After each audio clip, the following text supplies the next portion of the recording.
സർവ്വമായ്ക്ക് ശേഷം വലിയ ഗ്യാപ്പില്ലാതെ വരുന്ന നിവിൻ്റെ അടുത്ത സിനിമയാണ് ബേബി ഗേൾ. ഇതിൻ്റെ ഡയറക്ടർ എന്ന് പറയുന്നത് അരുൺ വർമ്മ. ഗരുഡന് ശേഷം പുള്ളിയുടെ സെക്കൻഡ് പടമാണ് ഇത്. ഈ സിനിമയെക്കുറിച്ച് ചോദിച്ചു കഴിഞ്ഞാൽ ഈ സിനിമ എനിക്ക് അത്യാവശ്യം ഒരു ഡീസൻറ്റ് വാച്ച് എക്സ്പീരിയൻസ് ആയിരുന്നു എനിക്ക് ഈ സിനിമയിൽ നിന്ന് കിട്ടിയത്. സിനിമ തുടങ്ങി അധികം വൈകാതെ തന്നെ സിനിമ കഥയിലേക്ക് കയറിയാണ്. പിന്നെ ഒരു ഇൻ്റർവെൽ വരെയുള്ളത് അത്യാവശ്യം ഒരു ഡീസൻറ്റ് ത്രില്ലർ എക്സ്പീരിയൻസ് നമ്മളിങ്ങനെ കൊണ്ടുപോവുകയാണ്. പിന്നെ സെക്കൻഡ് ഹാഫിലേക്ക് വരുമ്പോഴത്തേന് ആ മൂഡ് മാറ്റി ഒരു ഇമോഷണൽ ട്രാക്കിലേക്ക് സിനിമ പോകും. ഇമോഷണൽ ട്രാക്ക് എന്ന് പറയുമ്പോഴത്തേന് എന്താ പറയുന്നത്, അത് കുറച്ച് ഇവൻസും കുറച്ച് ആൾക്കാരുടെ ജീവിതവും ഇതെല്ലാം കാണിച്ച് അത്യാവശ്യം അത് എല്ലാ സാധനം തന്നെ നമുക്ക് വർക്കാവുന്നുണ്ട്. അത്യാവശ്യം ഇമോഷന്, ഒട്ടുമിക്ക ഇമോഷന് നമുക്കത് കണക്റ്റ് ആകുന്നുമുണ്ട്.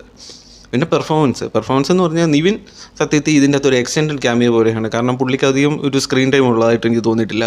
പിന്നെ പെർഫോമൻസിൽ ഏറ്റവും എടുത്തു പറയേണ്ട പെർഫോമൻസ് ലിജോ മോളുടെയാണ്. ലിജോ മോൾ ഈ സിനിമയ്ക്കകത്ത് എന്താ പറയുന്നത്, അത്യാവശ്യം ബ്രില്യൻ്റ് ആയിട്ടുള്ള ഒരു പെർഫോമൻസ് ആയിരുന്നു. പിന്നെ സംഗീത് പുള്ളിയുടെ വേറെ ഷെയ്ഡാണ്. പുള്ളി ഒരു കോമഡി അങ്ങനെ ചെയ്തിരിക്കുന്ന ഒരു ആളിൽ നിന്ന് വേറൊരു ഷെയ്ഡിലേക്ക് വരുന്നു.